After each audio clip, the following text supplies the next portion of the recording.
ಆವಾಗ ನಾನು ಮಾಡಬೇಕಾದ್ರೆ ಏನಾಗೋಯ್ತು, ವರ್ಕ್ ಮಾಡ್ತಾ ಇರ್ಬೇಕಾದ್ರೆ ಒಂದು ಕಡೆ ಎಳ್ಕೊಂಡು ಹೋಗ್ಬಿಡೋದು, ಬಿದ್ದೋಗ್ಬಿಡ್ತಾ ಇದೆ. ಹಂಗೆ ನಾನು ಟ್ರೈ ಮಾಡಿ ಯೂಟ್ಯೂಬಲ್ಲೆಲ್ಲ ಚೆಕ್ ಮಾಡಿದೆ, ಹಿಂಗೆ ಮಾಡೋದು ಅಂತ. ಅವಾಗ ನೀವು ಚೆಕ್ ಮಾಡಿದ್ರೆ ನನಗೇನು ಸಿಕ್ಕಿಲ್ಲ. ನಾನೇ ಯೋಚನೆ ಮಾಡ್ಬಿಟ್ಟು ಮರಕ್ಕೆ ಕಟ್ಬಿಟ್ಟು ವರ್ಕ್ ಮಾಡೋಣ, ಟ್ರೈ ಮಾಡೋಣ ಅಂತ ಮಾಡಿದೆ. ನನಗೆ ರಿಸಲ್ಟ್ ಸಿಕ್ತು. ರೌಂಡ್ ಪಿನ್ ಇಲ್ಲ ನನ್ನ ಹತ್ರ, ಆ ಕಾರಣ ಮರಕ್ಕೆ ಹಾಕೊಂಡು ವರ್ಕ್ ಮಾಡ್ತಾಯಿದ್ದೀನಿ. ಇಲ್ಲೂ ಅಷ್ಟೇ ರೌಂಡ್ ಪಿನ್ ಇಲ್ಲ, ಅದಕ್ಕೆ ಮರಕ್ಕೆ ಹಾಕೊಂಡು ವರ್ಕ್ ಮಾಡ್ತಾಯಿದ್ದೀನಿ. ಆಲ್ರೆಡಿ ಇಬ್ಬರನ್ನ ಕಚ್ಚಿದೆ ಅಂತ ನೆನ್ನೆ ವೀಡಿಯೋದಲ್ಲೇ ಹೇಳಿದೆ. ಇಬ್ಬರು ಹುಡುಗರನ್ನ ಕಚ್ಬಿಡ್ತು, ಆಮೇಲೆ ನಮ್ಮ ಹುಡುಗನ ಅಟ್ಯಾಕ್ ಮಾಡಿಬಿಡ್ತು, ನನ್ನನ್ನು ಅಟ್ಯಾಕ್ ಮಾಡೋಕ್ಕೆ ಬಂತು. ಎಲ್ಲ ಆಗ್ತಾಯಿದೆ, ರೆಡಿ ಮಾಡ್ತಾಯಿದ್ದೀನಿ. ಇವತ್ತು 3-4ನೇ ದಿನ ಟ್ರೈನಿಂಗು. ನೋಡೋಣ, ಡೈಲಿ ಅಪ್ಡೇಟ್ ಮಾಡ್ತಾಯಿರ್ತೀನಿ ಇದ್ರ ವೀಡಿಯೋ ನೋಡಿ, ಸರಿನಾ? ಸ್ಟಾಪ್ ಮಾಡೋದೇ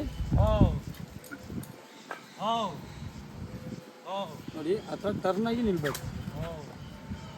ಅದೇ ಥರ ನಾವು ಕಮೆಂಟ್ ಕೊಟ್ಮೇಲೆ ಅದು ಏನು ನಿಗಾ ಅಂತಾರಲ್ಲ, ಏನು ನಮ್ಮ ಮೇಲೆ ಫುಲ್ಲು ನಮ್ಮ ಕಮೆಂಟ್